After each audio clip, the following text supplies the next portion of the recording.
বন্ধুরা, শুভ দুপুর। সবাই কেমন আছো? এই গরমে আশা করি ভালো আছো। দেখো বাইরে কিরম রোদের তেজ, আর যা গরম, 40 ডিগ্রি 39 ডিগ্রি তাপমাত্রা। আমাদের এখানে এই অবস্থা, আর অন্য অন্য জায়গায় তো আরও। এই দেখো আমার উনুনে ভাত হয়ে গেছে, ফ্যান ঝরাবো। আর এই গরমে কী করবো? এই যে জনির দই, আর আমি মিক্সির বাটিতে আমুলের টক দই, বিট নুন, দেখো বরফ বের করেছি 1 বাটি, লেবু কেটে নিয়েছি, আর এটা হচ্ছে আখের গুড় আমাদের জমির, এটা ঠান্ডা জল। শ্বশুর চাষবাস করে তো, দাদা গেছিলো দিয়ে নিয়ে এসছে। আচ্ছা, বৌমা খেতে ভালোবাসে, নিয়ে যা। তাই আর বেল দুটো রয়েছে, আজকে আর পানা করলাম না, এটা রেখেই দিলাম। দই দিয়েই করব, ঘরোয়া লস্যি, প্রত্যেক বছরই করি। এইবার আর কি চিনির বদলে গুড়টা দেব আর লেবুটা দেব, দেখবো আজকে কেমন হয় খেতে।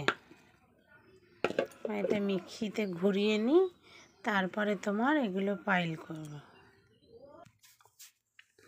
এই দেখো মিক্সিতে ঘুরিয়ে নিয়েছি, বরফটা আমি আর গুঁড়ো করে দিইনি, এটা থাকবে, কেননা দাদা সেই 3:30 4টে আসবে, তখন দাদা খাবে, তার জন্য এটা ততক্ষণে গলে যাবে। এটা ফ্রিজেই রেখে দেব। আমি 1 গ্লাস ঢেলে নিলাম, এবার এই বাদ বাকিটা আমি ফ্রিজে রেখে দেব, বরফটা গলে যাবে, তখন আবার ঘুরিয়ে নেব। এই গরমে তোমরাও করে খাবে।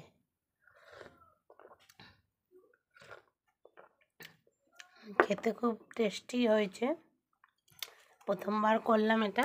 চিনির বদলে গুড় দিলাম আর লেবুটা দিলাম। অন্যবার তো করি চিনি দিয়ে করি, লেবুর রসটা দিই না। আখের গুড়টাও উপকার, খাঁটি গুড় তো আর এরকম পাওয়া যাবে না সচরাচর। যাই হোক, তোমরা খেয়েও। ওই দেখো গরমে আর একজনা ওখানে দেখো ঘুমাচ্ছে, আমারটা তো বমি করেছে, ওটাকে এই যে দই দিয়ে ভাত খাওয়াবো, প্রচুর গরমে কষ্ট পাচ্ছে। আজ ভিডিওটা এখানেই শেষ করলাম।